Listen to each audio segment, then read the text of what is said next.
Le diable l'amena à Jérusalem, le plaça sur le faîte du temple et lui dit: Si tu es fils de Dieu, jette-toi d'ici en bas, car il est écrit: Il donnera des ordres à ses anges à ton sujet pour te garder.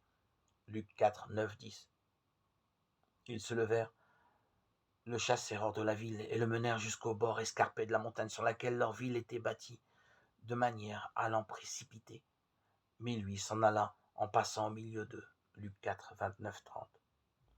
Le diable ne pensait absolument pas que le Seigneur pouvait mourir au pied du temple. Il le tenta, comme il avait tenté la femme dans le jardin d'Éden, pour qu'il se glorifie lui-même, pour qu'il se fasse égal à Dieu.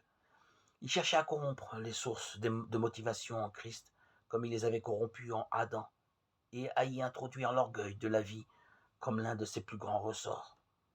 Mais Jésus a conservé la forme d'un serviteur. Il n'a pas voulu se jeter du haut du temple en bas, mais dans son obéissance, il a rappelé: Tu ne tenteras pas le Seigneur ton Dieu. Luc 4, 12. Deutéronome 6, 16. C'est aussi ce que Jésus a fait à la montagne de Nazareth, dans une situation de danger analogue. Il aurait été tout aussi indemne au pied de la montagne qu'au pied du temple. Mais comment aurait été accomplie l'Écriture disant qu'il n'était pas venu pour se glorifier lui-même? Alors, il s'en alla en passant au milieu d'eux. Il se retira inaperçu et inconnu, accomplissant ce qui convenait à celui qui avait pris la forme d'esclave.